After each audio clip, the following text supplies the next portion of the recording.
It's easy. Speak easy, baby. It's funny because I hit you up to talk Super Bowl, right? But Yeah. then the world just like shattered for Detroit fans. Not shattered, but it's just some How did it shatter? I it mean, is shattered. It is shattered. y'all knew this was gonna happen. I mean, you guys had the warning, so y'all should have been braced for impact. Yeah. I don't know. You were one of the advocates of like letting him go and choose where he went. Are you happy with the destination, like where he landed? I mean, it don't really have to do with me. I was just kind of speaking, from a player standpoint. Stafford's happy. Who wouldn't be happy getting to go to LA? So I'm sure he's happy. He's going to a good situation, good team, and from everything I've seen, seemed like he had some input in where he went.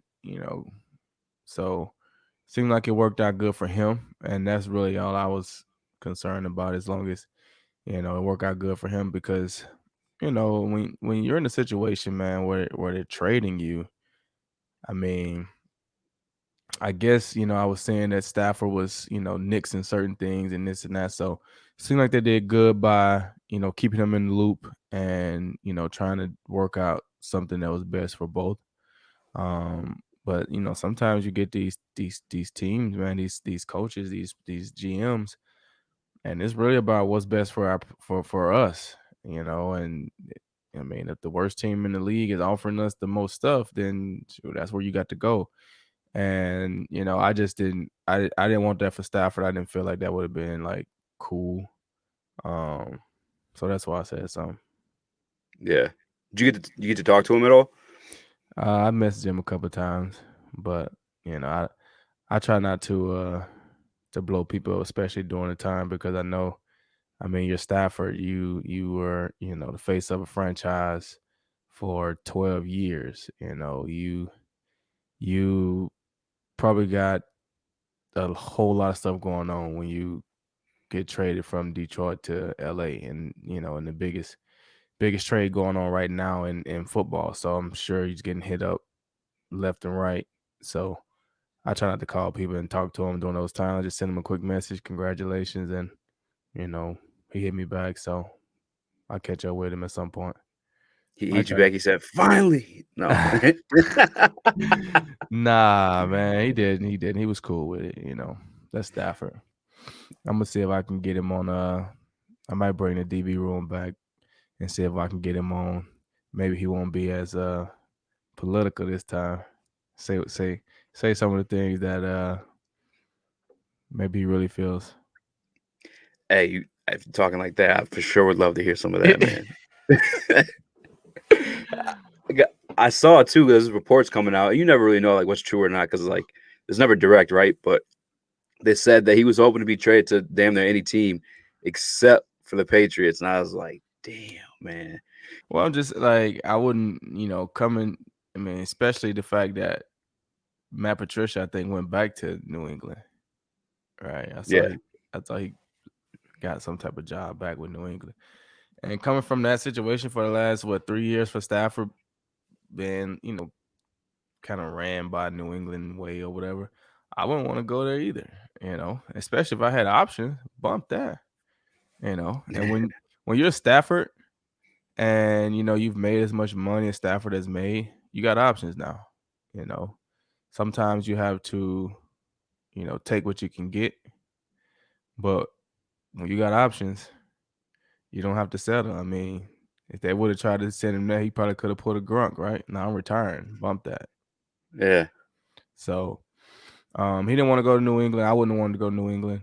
So they sent him clear on the other side of the country to LA. So I think it'd be good for Stafford, though. I think it'd be good.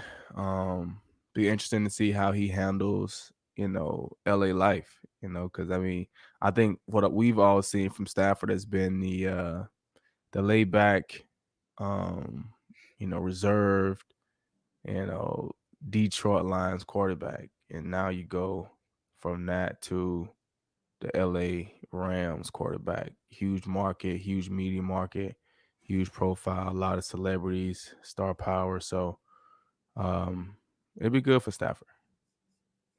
Yeah, I mean, I think it was end up like good for both teams. I was kind of surprised with the haul. If I'm being honest, I was like, that was a lot. Yeah, I mean, the Rams gave up a lot, but when you look at what the Rams did, I was telling one of my friends, I was like, the Rams, they're probably thinking, we got 1 or 2 years left in our window, because you kind of go through phases, in the league, and some organizations can stay on top for a long time, but a lot of times you have like a 2 or 3 year window where you got enough good players, um, you got enough cap space, you got enough to like keep my team. And you looking at the Rams, you probably say, they got another 2 or 3 2 year window, and you look at Stafford's deal, he got 2 years left on it. So in their mind, they probably was like, okay, hey, we like where our team is at right now. And far as money wise, we should be good for the next 2 years or at least this year. So we got to win right now. So if we gotta go all in to get a quarterback to help us win right now, we'll do that. And then those picks that we gave up, won't hurt us back because at least we got a championship and now we can start the rebuilding process. Yeah, I feel that way too. Because a lot of people, when I ask like who won in the situation, and I feel like it's kind of situational. You know what I'm saying? Like they're close to a Super Bowl. You know what I'm saying? And if that's what they get out of it, then they absolutely won. But at the same time, we're in a situation where it's like kind of been in the situation, but we we need pieces, man. We need to rebuild. We need rookie deals and stuff like that. So I mean, the thing about it, picks are good. It's about making good picks, So it's really about identifying, what type of team we want to be, who do we need, who do we have, and how we're going to build our team. You can have all the first round picks that you want if you don't build the right team, then it's not going to work out for you. And a lot of times it don't take, like, first rounders are different than like 4th through 7th rounders. First rounders and second round, those guys are different because they are drafted really high. So a lot of times those guys are high profile players. A lot of times those guys are, high ego players. And a lot of times you run into with those guys, you have no other choice but to go where you're drafted, right? For the most part. mhm. And so I think I said this in, another podcast that I had done, maybe on one of my shows, late earlier. I had said that, I think it was around Calvin. I was like, I don't know if anybody sits in their home on draft day, wishing and begging that the Detroit Lions called them. Yes, are you excited that you get drafted and you're excited that you get an opportunity to play at the next level? Of course. But unless you're from Detroit, you're probably not sitting there like, man, I hope the Lions call me, right?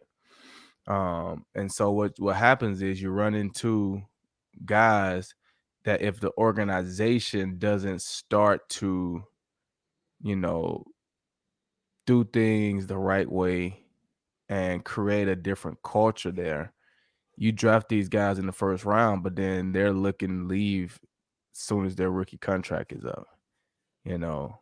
And unless they come in as studs, you lose your first year, maybe your second year because they're developing, and then you get them for 2 years maybe, and you pick up their fifth, and then all of a sudden they're trying to leave town.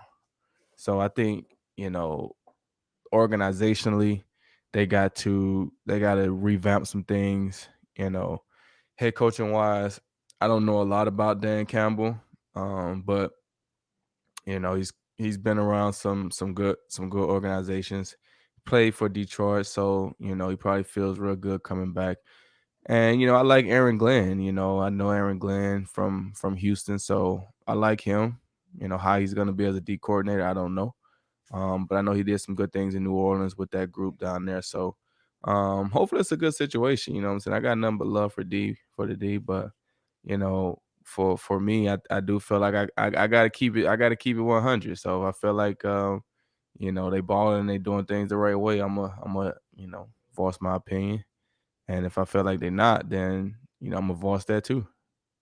Yeah, and I feel the same You way. know? People sometimes they'll come out here with the hating comments because like I'm keeping it real. Like like certain Yeah, situations is you want me to come out here with like puppet hands and stuff like that, and like right. like tell you lies, like Nah, is I'm gonna tell you the facts. This is what it is. If you like it, cool. If you don't, that's cool too. But this is the truth. This is what it is. And so that's kind of how it's been for me. And I've probably you know got in trouble a couple of times just for doing that. But hey, man, it is what it is.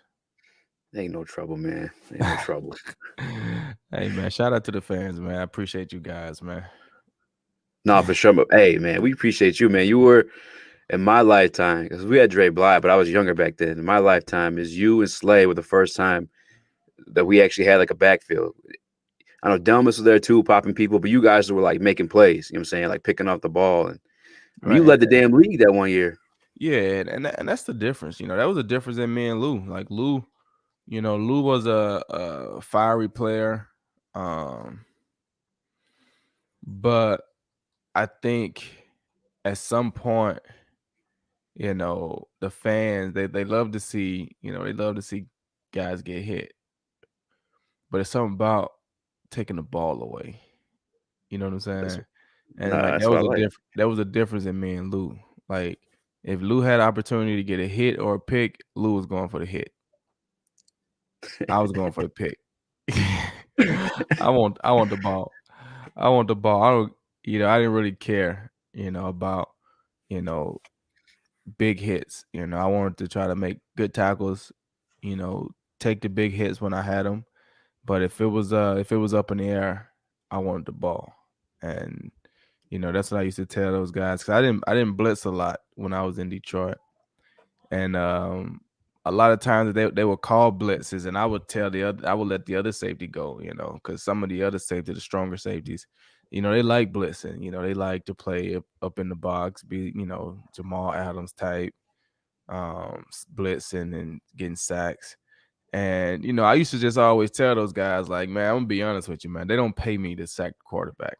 They're just being honest with you. They pay Ziggy, they pay, Sue. They pay those guys to sack the quarterback, man. So I I mean, if I come out of a season, I got 4 sacks, they're not gonna be talking about, man, you had a great year. You know what I'm saying? Like, I need to come out the season having 4 or 5 picks, 5, 6, 7 picks. So I was always about trying to get the ball, man. And I think that rubbed off. We had a really good group. Slay turned the ball over, Quandre. Um, I mean, we had a real good group. I think I remember in 14, I think I had 7 picks that year. I think James Ahedibo might have had 4 picks that year. I think Slay came in with around 2. I mean, we had a ton of picks that year. Um, I think Levy had some picks that year. Man, he was getting on like cleaning them Shit, up. yeah. Levy was, man. Man, Levy was catching them for a linebacker. Man, I think one year he had like 6 picks. Might He have had a been in couple. 2013. He had like 6 picks. My first Yeah, year. I was tripping, man. And then Yeah. what didn't he hurt his hip doing this all that crazy stuff he was messing with in the off season? Man, he did something, man. I think he hurt his hip. He had some kind of issue going on with it. And then I think we were out scrimmaging or getting ready to scrimmage somebody. We were scrimmaging ourselves actually, but we were at a high school out in like Bloomfield or somewhere out there. And he couldn't go, man. He hurt his hip. He was just like, man, I can't run. And like that was kind of like the whole year seemed like it was always like something going on if I can remember correctly. And Nah, then yeah. all of a sudden it was just it. It was like, and then he started spending more time diving into different things. He got big into the CTE stuff and the concussion stuff. And I think when he got released from Detroit, I don't know if he even signed with anybody else or even tried to pick up with anybody else. I don't think he did either. I'm thinking about it. I actually talked to him at one like a little bit. Heck, when I was doing my show, I actually talked to him because I was gonna get him on. and he was in school. He had told me once he finished the semester he would come on the show, but I took a little break. So Yeah, I've been waiting, man. I'm like, what's GQ dropping on us next? hey man, it's I took a break, man. Freaking A, bro. That stuff is a lot, man. I mean, Yeah. I love this part of it, and I think, for me, if I would need to create me a whole team, to help run everything, man, because it just became tiring, and I never wanted it to become or feel like a job to me, Yeah. and so when you're trying to do it all, and when I say do it all, I mean like you're trying to book the guys, so you're trying to reach out to everybody, work with schedules, get that stuff figured out. And then once you do that, now you got to try to do all the social media stuff to promote it. You got to try to put the show together, things you want to talk about, doing the IG, doing the all that stuff. And then you put the show together, you do the show, and then now you got to come back and edit the show, or put out clips of the show, more social media stuff, all the while trying to find the next guest for the next week, and this and that. And like I said, it became very tiring. I was tired. I felt like I was, you know, working hard. I was working a lot. I was trying to do these videos. I was still It's a lot. putting up, I was still just putting up, football videos on my channel. And then once the season got started, once training camp started, it was like, okay, I want to give players time to adjust. Obviously, we had, different type of training camp, a lot of Zoom stuff, a lot of virtual stuff. And then, once they start going back in the building, getting COVID tested every single day and this and that. And so I kind of wanted to give them a little break. And then in doing it, I said, I'm going to take a break too. And then once I took a break, I just felt great, man. Like, I was like, man, okay, well, you know what?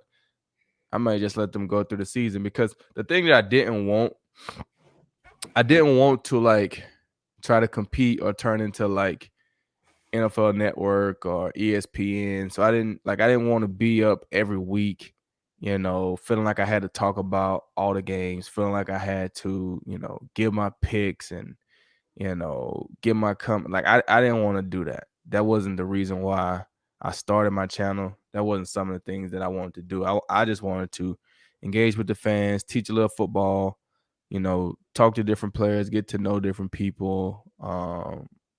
It was kind of bigger than like just what's going on in today's world of football. In my opinion, I wanted it to be more long term, and so I kind of felt like the interviews and stuff that I like to do is just kind of sit back and get to know players. I wanted to say that more for the off season. During the season, people, they want to know what's going on right now for the season. Like, hey, are you playing this week? What do you think about this team? What do you think about this? Like, what do you think is going on here? Like, how, like, that's what people want to know about during the season. I think it's the off season time when, you kind of sit back and be interested in other things. So yeah, I took a break, man, and I've been having people hit me up trying to get it back going, and like I say, man, I gotta muster up the energy, man, to do it. Do you miss it at all? Like I said, I love talking to people. You Mhm. know, I love to talk to people, especially when they're interesting. I love to talk to people and hear different stories. But so yeah, I do miss that part of it. But Yeah. I don't miss having to like try to hunt guys down, Bro. The because social media, bro, is the biggest pain in the ass for me, man. It's because I'm busy trying to hunt guys down and shit. You know what I'm saying? I'm not trying to like right, be on here. Hey guys. Like, right, and, yeah. for me, I'm like, man, I'm not trying to be like hitting guys up 4 or 5 times, because like I said, I kind of know how it is, right? There's times where I might get something in my messages or whatever, somebody asking for a podcast, and I just don't feel like doing it. You know what I'm saying? So yeah, I saw the message, but I didn't even respond. I didn't even like, and so next thing you know, they want to hit you back, like, hey man, and it's just like, bro. And so I know how it is. And so I don't be wanting to hit those guys up, especially on a personal line, and be like, hey, yo, you want to come on the show? and then they don't respond because I know they saw it. I mean, I know you saw it, bro. And then I got to hit you back, like, "Hey, man, I hit you the other day." Like, so, yeah, I didn't miss doing that, but like I said, we trying to my PR guy trying to get me to get back in it, man. So I'm gonna try to get in, man. I might do a quarterback series, man. Where I, try to I, talk to like Stafford. I want to talk to Drew Brees, Aaron Rodgers. Some of the quarterbacks in the league, especially since I was a DB. Just talk some football, talk some, some different things. So I kind of want to do that. Do a little quarterback series, a little bit. Talk to some of those guys. So we'll see, man. I was just gonna ask you because I wanted to ask you in the chat too, but I was hoping like can we get some film breakdown on Jared Goff? Can we get something like that?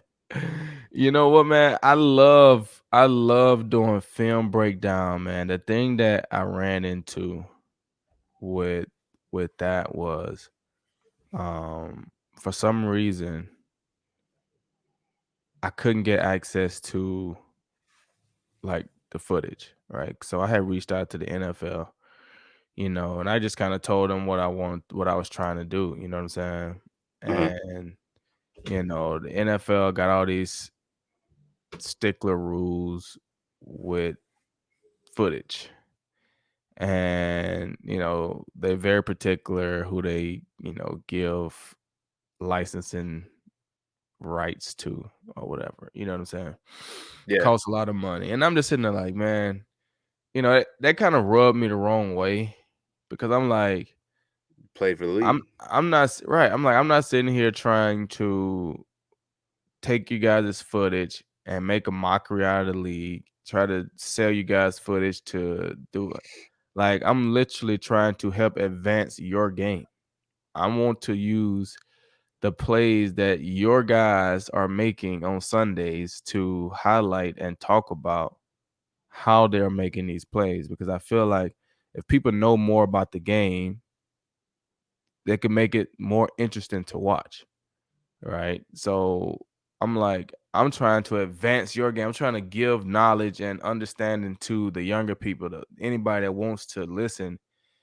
And you're hounding me over a clip. Like, I just need one, like a couple clips. Like, is it that big of a deal?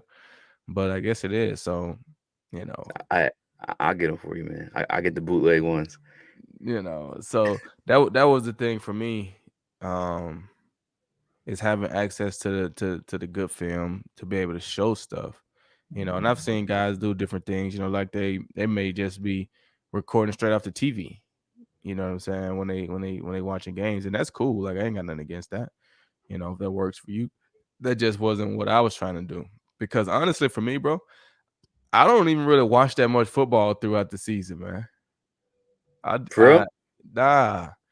Nah, and that's why I said, that's why I didn't want to get into trying to compete, because I didn't want to feel like I had to try to watch every game every Sunday so I can know everything about everything that's going on, so I can tell you why this kid's not doing this, or like, I didn't want to have to do that.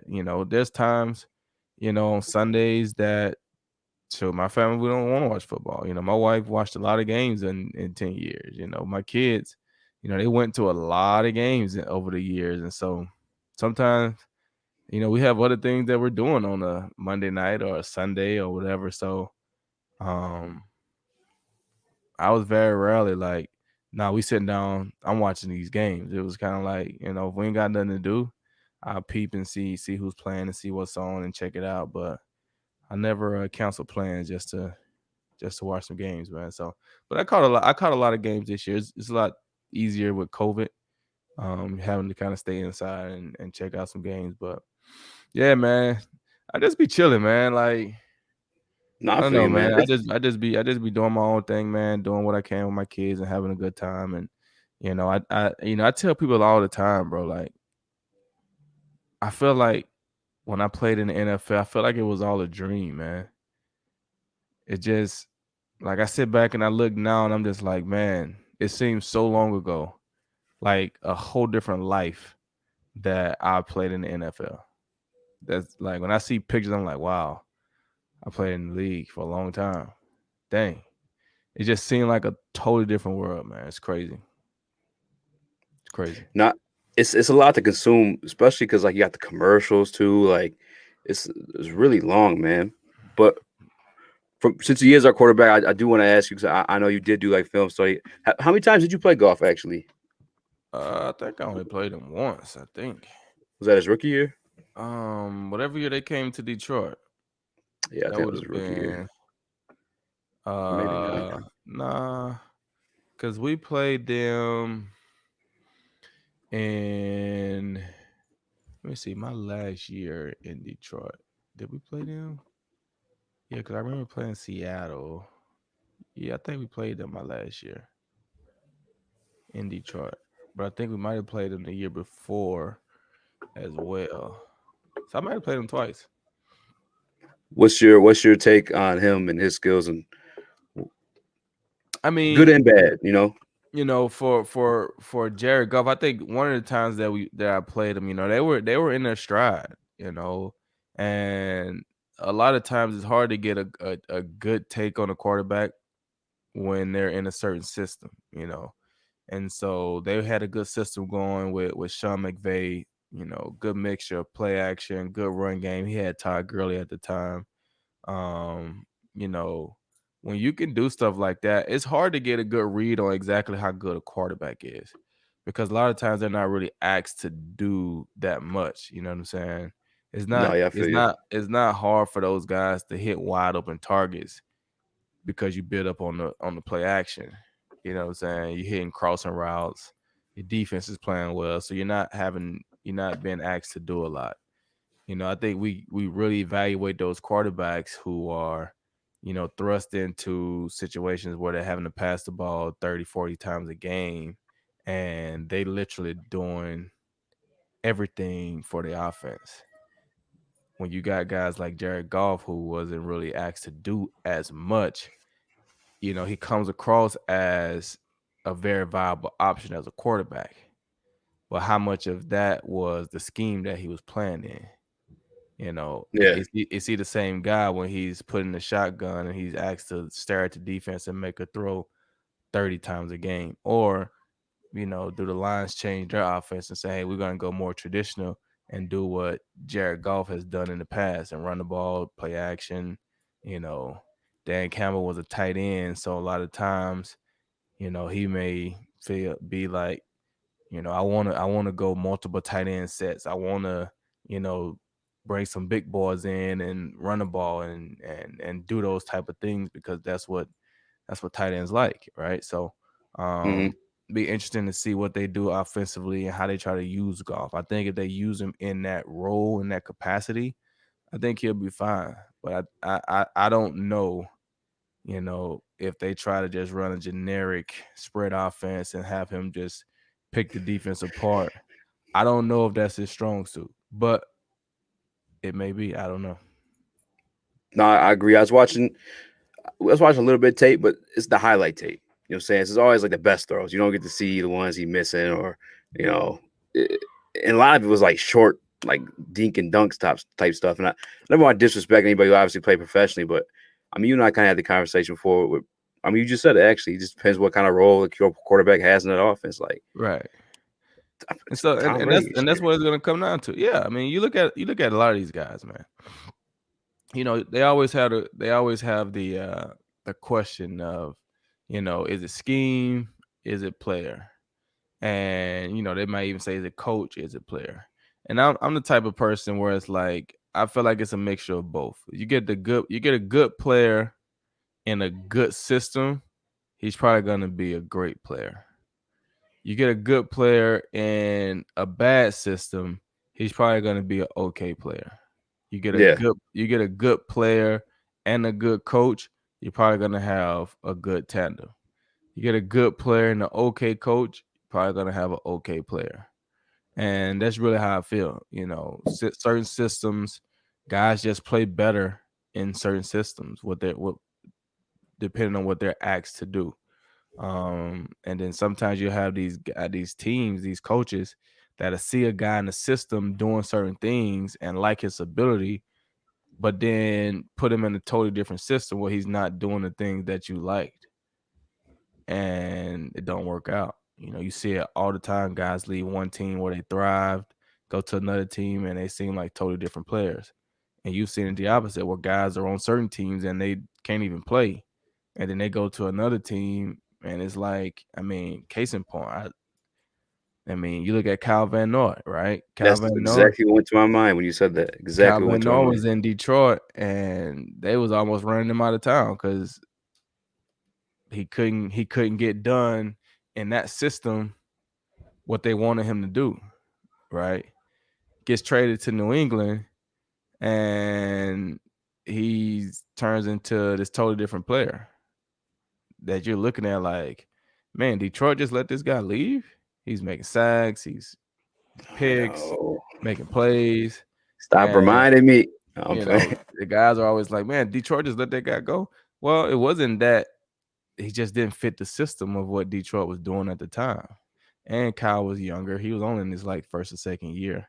So he was young, and he just didn't fit the system of what TA was doing. And he just needed a different role. That's just how it be sometimes, Happens all the time. No, it does for sure. Because I thought I was really high on Tracy Walker as a player, and then the Patricia regime came in, and it's like he got minimized and his abilities and what he could do. Mm-hmm. That happens, That happens, man. You get it happens, bro.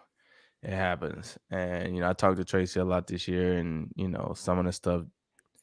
I thought Tracy had some good ability. I thought Tracy could do some things, but the thing that I know is if you don't have a great room, it's hard to develop younger guys, And I think you look at the room that, Slay grew up in, Quandre grew up in. You look at a lot of those guys, even Nevin Lawson, he's still playing. You look at a lot of those guys, the room that they grew up in was great for the development of young talent. Tracy Walker didn't grow up in a room like that, right? Yeah. Tracy Walker has kind of been supposed to be the guy leader in the room, right? But who taught Tracy? I was only there with Tracy for 1 year. Yeah.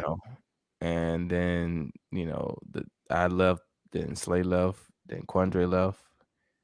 And you got all these different people coming in from different places and different, it's different. And so it's going to take somebody, veteran presence, to change the culture of the room. Because if you remember, in 2014, we had a real strong veteran presence to change the culture in the room. You had myself, you had James Ahedibo, and you had Rasheem Mathis. So we had, 12, 13-year vet. We had Diggs, who had won a Super Bowl in Baltimore. He was year 8 or 9 or 10 or something like that. I was in year 6 and 7. And so we had a good group of workers, family men, good culture building guys.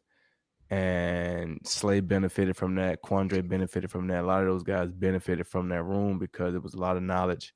There was no hating. Everybody was trying to have fun, and everybody was really trying to teach, and develop the younger group, as opposed to, being selfish about it and just thinking about ourselves and what we can do to further our own careers. And so I feel bad for Tracy, man. I hope him and AG click. I think he got 1 year left on his rookie deal.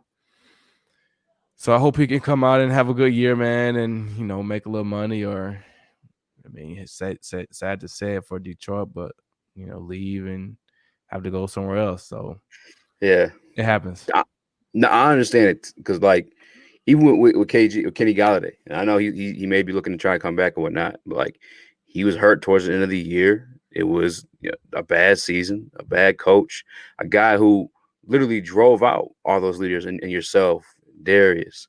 You know what I'm saying? It's crazy. And he had to get his bread. You know what I'm saying? I was like, if I was KG, I'm probably if you're if you're not fully healthy, why come back and risk it on a contract year, man? Yeah, I mean, and like coaches that want total control, that's what they're gonna do. They're gonna push out all the guys with voices to get in a bunch of guys who just gonna listen to what I say, do what I say, yada yada yada. Mm, And sometimes that's good, but you need veteran leaders in the locker room to help develop your younger players, because coaches don't get to spend that much time with you. They spend time with you at practice, but you're at practice, so they got a lot of other stuff going on. Spend a little time in meetings, but you're in meetings, so you got other stuff going on. A lot of the development happens in the locker room where you're hanging out as players and you're just talking. You're sitting down after practice and you're talking, sitting down before practice and you're talking. You get there in the morning and you're talking. That's when a lot of the work goes in. And, I remember when I first got there in 2013 as a free agent, Martin Mayhew came to me before the draft and he was like, we're thinking about taking, Slay. But if he come in, I'm gonna need you to you know, take him under your wings, yada yada yada, right? And at the time, there was another guy whose locker was right next to mine. And so I told Martin, I said, man, I'm gonna be honest with you. The best way to do that is me and Slay got to be locker mates. Like, I know somebody in this locker right next to me, but we got to move him. And that got to be Slay locker if you really want me to do that, because I know how much time is spent in the locker room talking to the people right next to you. mm-hmm. And if Slay would have been on the opposite end of the locker room, now that's more effort that either me or him has to put in to walk down just to communicate and talk to each other. Right. So I was like, Yeah. to avoid that and to make it to where we have to talk and get to know each other, you got to put our lockers right next to each other. And we were locker mates for 6 years. And Slay's one of my best friends to this day. So I think that has a lot to do with it. But a lot of stuff that you see on the field, it carries over from the conversation that you have in the locker room and talking about different things. And so they're gonna have to get some guys to come in to really change that culture on the back end and make it more of a cohesive group. Because if you're not cohesive group on the back end, that's the only other group. You got to be cohesive as a D line and an O line, but you don't really see it as much if you're not cohesive as a back end unit. Because when you're giving up big plays, that's what people notice all the time. Yeah. They see you giving up big plays. If the D line is not getting that much pressure, they're not really going into how they not really working together on their picks and their stunts and stuff like that. If an O-line is giving up a couple sacks, they're not really putting that on the whole group. It's this great rusher beat this guy off the end. He had a good move. But when the secondary is giving up big plays, that's probably talked about way more than D-line not getting sacks. Just giving up big plays. And so you can't do it on the back end. So you got to be together. And so they're gonna have to get somebody to come in to help do that. Do you think that that totalitarian culture, that dictatorship almost, I hate to say it that way, with Patricia is like just old school from the 90s and played out in today's generation with players having like social media and stuff like that? Or do you think it was like the delivery of it? Like he just wasn't able to, or just execute it the right way? You know what I'm saying? I don't think he executed it the right way. I think, if you're going to be that way, you have to gain and earn the respect of your guys. You have to you have like you have to come in and earn the respect. And sometimes coaches don't feel that they have to earn respect. And to me, that's a high school mentality. When Yeah. when you're in high school, you're dealing with kids, right? So you coming in as the coach, they're probably gonna respect you anyway because you're the coach, right? When Yeah. you're in the NFL, you're dealing with grown men. Yeah, we're gonna respect you because you're our coach, but I'm a grown man. Like, if you don't talk to me and in a respectful manner, why would I just bow down and do the same? And I get it. People are like, well, you guys are players. True, we are players, and he's the coach, and we're in this thing together because if we do well, he do well, right? Yeah. And so, I've said that many a times, and I think, especially nowadays, I think that's why you're seeing a huge influx of these young coaches getting hired, because I think they're feeling like these younger coaches can communicate, they can work with and handle this younger generation. These younger coaches, they're probably into more technology, so that's why you may get Sean McVay dancing in the locker room. Sean Payton has came around, he'd be doing his dances, but you're getting some of these younger things because that's what the league and all this stuff has came to, right? Entertainment, you got your TikToks, you got all that stuff, you know what I'm saying? And when you start looking at these older coaches, you probably ain't gonna see Bill Belichick on a TikTok video. You know, you probably not gonna see those things. And so sometimes these younger kids, those older guys, those older coaches be so stuck in their old ways, have seen so Yeah. many like old players that were good, and they so judgmental in comparison. Well, Lawrence Taylor was like this right here, and you like, bro, I get it, but that was years ago. You know what I'm saying? And Yeah. so I think that's one of the reasons why you're seeing these younger coaches, because they making identify with some of these young kids, have fun with them, understand what they're doing and how they're doing it with their social media, and be able to rein them in to understand that, hey, that's one side of it, but there's also a side over here where we got to get our work in. We got to be on our stuff, but we can have fun doing so. And so that's kind of my thing on it. Yeah. Yeah. I feel like, because obviously you hear the things from Belichick, that's how he is a little bit, but he also has the respect of like the championships and success he's had, longevity. I feel like, and I'm not in the locker room obviously, but like I felt when Patricia came, he felt he demanded that same respect without the put in the work, and just Yeah, in general too. Like people are more empowered nowadays too. Like you yeah, can't talk to him any type of way, especially like you're a whole father, you got kids, like you can't be. right. I don't know. But exactly what you said. He felt like, you know, he was Bill Belichick. Like he had this and that. And you're gonna start to see it. You're gonna start to see it. That stuff only works. It only works when you're winning. Mm-hmm.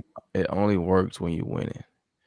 And when you got a decent system and you got a good coach and a good player, i.e. Belichick, Brady, you can get a lot of things done. And when you can back things up with results, you can get guys to buy in. And they'll come there and be willing to do whatever I got to do, because 9 times out of 10, I'm gonna get an opportunity to go to the Super Bowl. The Patriots When didn't do that. The Patriots didn't do that this year, right? So say they yeah, don't. So say they don't do that next year and they don't make the playoffs. People are not gonna be running out the door to try to go to New England to do to go to the Super Bowl, right? Because they're not going to the Super Bowl right now. But you've all heard the crazy things that go on in the Patriot way. So if yeah, I'm not guaranteed to probably go to the Super Bowl, I don't know how excited I am to run to the Patriot way. You know what I'm saying? yeah. I'm not super excited. Like I said, when I got a chance of winning, yeah, I go deal with it, for a year, give me a Super Bowl, and it is what it is. But if that's not in the cards for me, I'm not running to New England. And I think you're gonna start to see that. Yeah, juice ain't worth the squeeze. Mm-mm. How do you feel with because our staff, man, is loaded with players right now, like former players. Is there anything to that? I guess you think that's more of them like trying to go away from that culture, or is there anything? I guess, is there any concerns with all player coaches, or is it just the same as anybody else? Well, I mean, I think it's the same with anybody else. I mean, a lot of it is how you start things off, the delivery and the respect. That's really what it is. You know, those guys are coming in new to Detroit. A lot of the players they're gonna bring in gonna be new to Detroit. So when you approach it as that, and we are here working together to try to change the culture, I'm working hard, you guys are working hard, we're working hard together, then you can build a lot of different things. I think one of the things that you can run into when you have player coaches is, can players drop their egos enough to be coaches?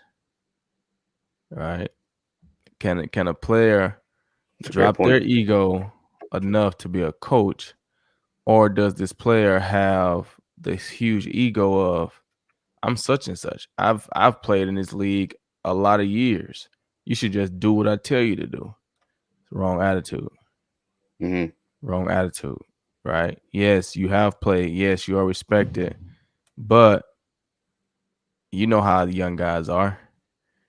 The young guys feel like, man, you played back in the 90s, man. Yeah, Y'all was wearing big shoulder pads, man. You didn't play in this game. It's y'all had different. neck braces. Right. And so unless you're somebody that was just in it recently, these young guys always feel like they're better, you know. Man, you was in the 90s, bro. Y'all didn't have no releases as a defensive back, as a wide receiver. Look at these old releases, right? I mean, that's the stuff that you hear and that's the stuff that you see. And so just because you can tout that you played, unless some major player, you still gonna have to go out and earn the respect of your guys, and that's what you should want. You should want your guys to respect you for who you are as a player, but also for how much work, effort, time, and energy you put into them as a coach. And not just relying on the fact that, oh, I'm such and such, so my kid, them boy, they should like me. They should be lucky that I'm coaching them. Like, you just can't have that mentality. You got to have a workman's mentality that I'm here to try to help you get better. Yes, I got some experiences, things that I can tell you and help you, but I'm here to look at your game and try to help you get better. Steve said, learn a lot from listening to GQ. He definitely keeps it 100. I appreciate you, Steve-O.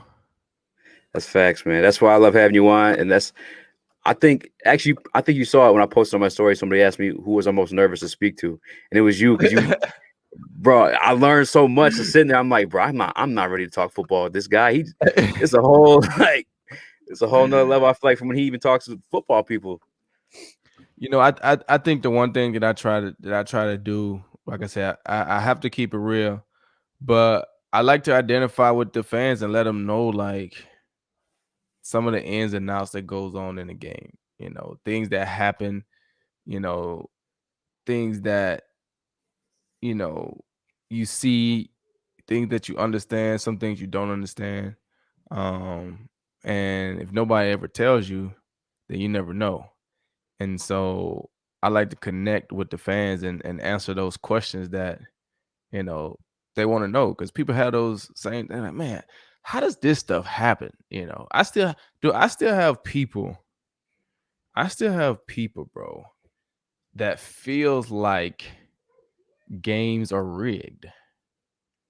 Like, Yeah, I can't get I with that, I, man. I have people, and I sit here and I'm like, guys, I think you guys are giving us too much credit. Like, how are we that good to say, hey, you know what? On this kick right here, I'm gonna kick it and I'm gonna make sure it hit the right upright and bounce off, and I'm gonna miss it, because I know that this other guy is going to get an interception and return it to the 38, and I'm going to have another opportunity to hit a 52-yard field goal. and I'm gonna hit that one right down the middle, and everybody's in on it. Like, do y'all really think that stuff happens? I'm like, I, it blows my mind. Like, dude, why didn't he just do this? Like, bro, so you think that there's somebody out there that's saying, hey, this is like, who are they just telling one person? Are they telling like all the coaches? Like, is this something that we practice? Hey, we need to practice how we're going to tip this ball up the exact way so that this other guy can come and make the catch and run for a 60-yard touchdown on the last play of the game. We got to go. Like, do y'all really think that's what's happening? But there's people that are like, man, these games are rigged. There's no way that happened. He could have just did this. I'm just like, bro, I can't have conversation with those guys. I'm just like, hey, man, all I'm gonna say is, in all my years, I never got contacted by the guy that calls the shots. the mafioso. Whoever he is, I never got contacted by him in all my years. So I wasn't in on any other scheme. I So wasn't in on. you're telling me you're not in the Illuminati? I'm not in the Illuminati.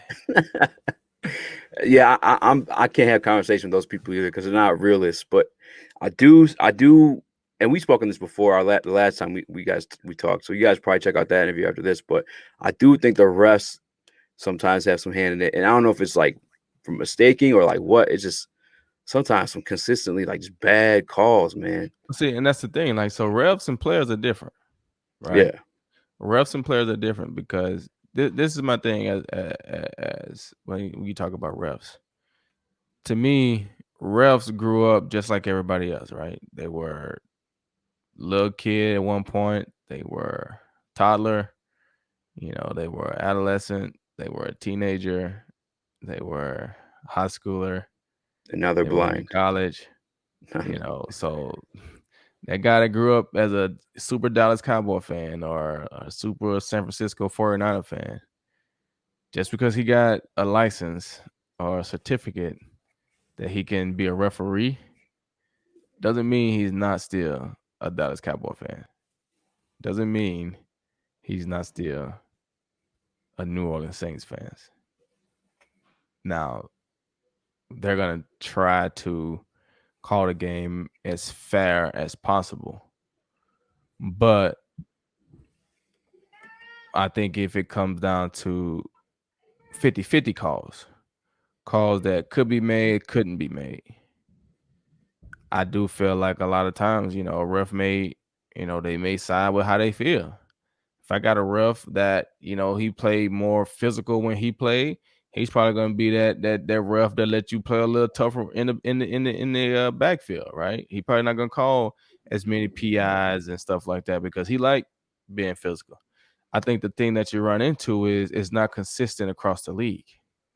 Yeah. Right. Last week I was able to get away with this. This week you calling me for PI. Like, what's going on? Yeah, right. So now we're going off of, well, this guy thought you were holding. This guy didn't think I was holding.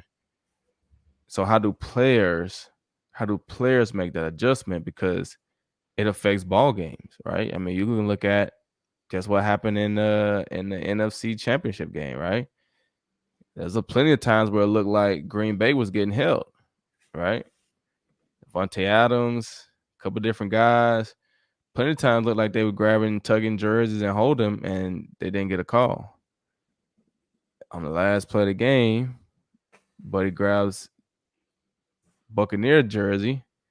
They get a call and give them the first down. The game is over, right? Yeah, it was rough.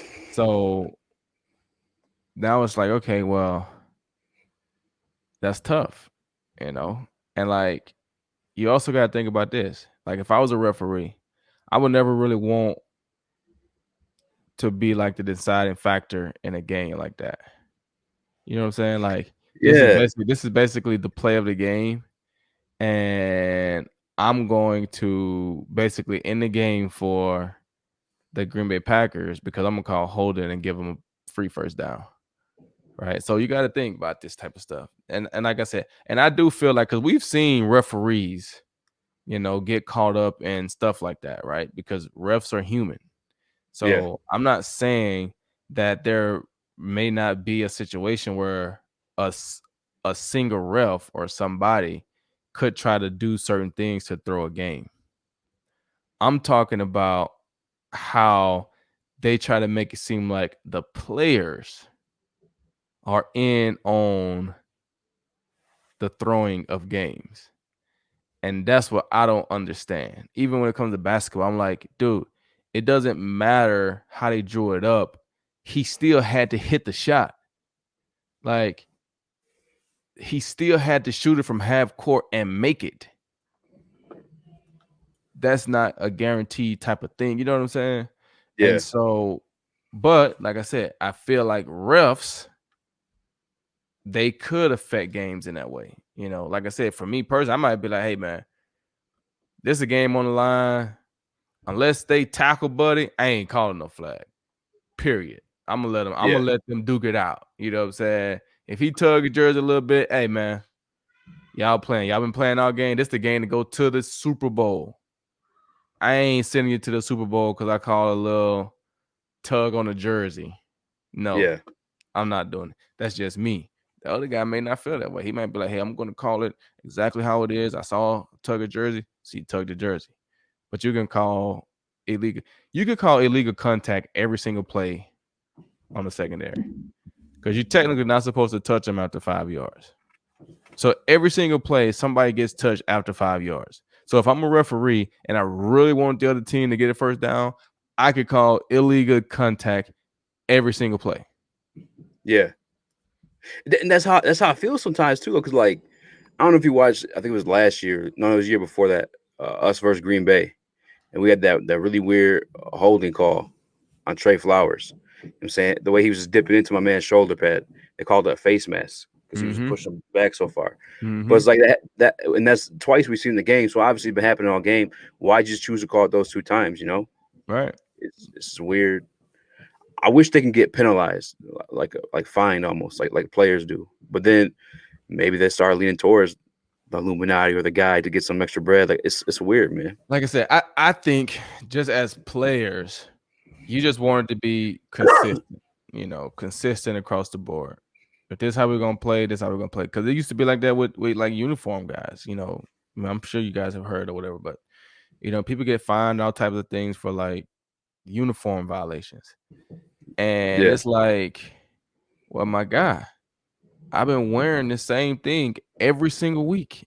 I wear the same exact thing every single week, and it just so happened when I come to your stadium, you tell me I can't. Like, why can't I wear it? Like, I wore it last week, I wore it the week before. Like, well, nah, you can't wear that. What do you mean? Right? Because if they want in it, what they want is everybody to dress like the NFL mannequin that they send out. And my whole thing is, you're either gonna hold everybody to the same standard and we all have to dress that way, or you can't find me for dressing a little different if everybody else is dressing different. Just because I might show a little more white in my socks or a little more blue in my socks, none of us are wearing a generic sock. So what makes you find me and not, and I remember my rookie year. Man. I had got a fine. I was appealing it. I was on a call with Merton Hanks. And Merton Hanks was like,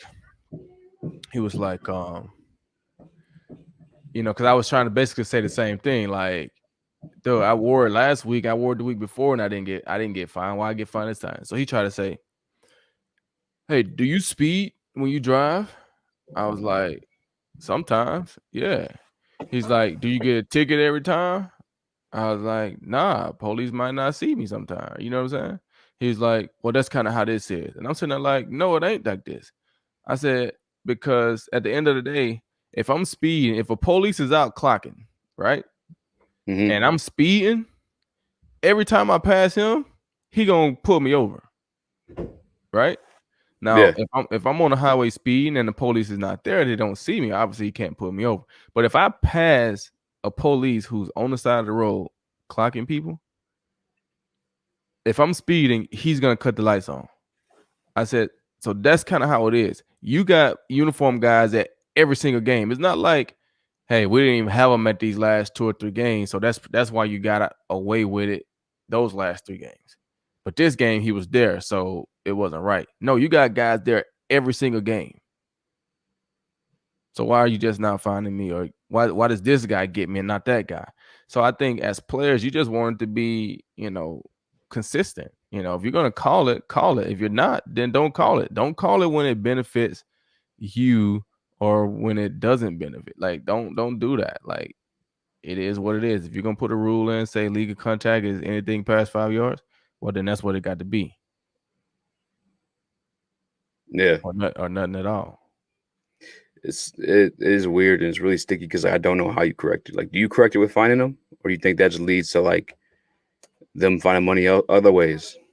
Well, I think it's very difficult as a referee, because it's kind of like, I think it's really difficult with anybody that gets caught cheating, right? It's hard to trust them. So if I'm a referee and you get busted for a fine for, whatever, is, if you find out that that's what they were doing, obviously they can't be a part of the game. But what do you say? Like, hey, we were watching this call from New York, and you should have made this call and you didn't, so we're gonna fine you. Well, now you're taking out the human side of being a referee, right? I'm a human, just like everybody else. In live action, this is what it looked like to me. So that's why I made the call, or that's why I didn't make the call. So I think it's a very tricky situation. Very, very, very, very difficult situation um, to handle. I really don't know. I just think you run into the human element of, people being fans of teams, people being fans of different players, and sometimes you just be on the bad side of it. Yeah, I mean, as Lions, I mean, you and I spoke on it. We always Yeah, kind of we're on gonna be that on the side. bad side of it a lot. Yeah, man. I did originally hit you up for the Super Bowl. I know we've been talking. I'm gonna keep you too long. I apologize if I kept you too long already, but we spoke on Tom Brady early in the year. We like, what we expect from him leaving Belichick and whatnot. You surprised to see him in the Super Bowl, and who you expecting to win? No, I'm not surprised to see Tom in the Super Bowl. I mean, it's not like Tom left New England and went to New York Jets. He went to Tampa. They already had a good young team, good defense. They already had 2 Pro Bowl wide receivers. They added another one in Antonio Brown. They added a first round running back and, Leonard Fournette. So, I mean, it's not like he's playing on, a horrible team. He got a, you know, Super Bowl quarterback. I mean, coach Bruce Arians. Like, Tom went to a great situation. So, I mean, I'm not surprised that he's in the Super Bowl right now. Um, I don't think they'll win it. I think the Chiefs will still win it. But it's cool to see, what Tom has done, and It's crazy to me, man. it's crazy. It's crazy how he did it. He did it. You got to give it to him. He did it. But Hmm. it's not surprising. Yeah, he one of them dudes, man. I feel like if you, it's so frustrating to me too, man. Because like, I feel like you put him in like certain like quarterback drills to see like skill set and stuff like that. He's not gonna come out on top. But what he does consistently is win. He's always been a part of like winning like, organizations and just winning teams. I don't know what it is. Like, is there? Can you explain that at all to me and like other people? Because I couldn't tell you the number one skill set Tom Brady has. Right. I mean, that's really how it is, man. Like I said earlier, it's about systems and it's about schemes, right? He got put in the right system early in his career, and he thrived off of it, and he was able to be very successful. I mean, imagine if he didn't get drafted by the Patriots and he got drafted by another team that The ran a Lions. different type of offense. You know, it could be totally different for Tom, but he got put in the right system. Um, and that's, scouting. The Patriots made the right choice. They felt like he could be what they were wanting, and he turned into that. They never needed a very mobile quarterback. I mean, Drew Bledsoe wasn't mobile. So that wasn't what they needed. They wanted somebody smart, somebody that could be a leader, somebody that can control the team, and that's what Brady was with his personality, and that he fit right what they needed, and so he was able to have, like I said, success early, and had some good players around him early, and you learn how to win. And once you do that, as you get older, you had all those experiences now. You know how to win, you've learned how to win, and you can put that on everybody else because they respect you as a winner. You know, they respect you as a winner. And when you come in and you working just as hard or harder, it, people will follow.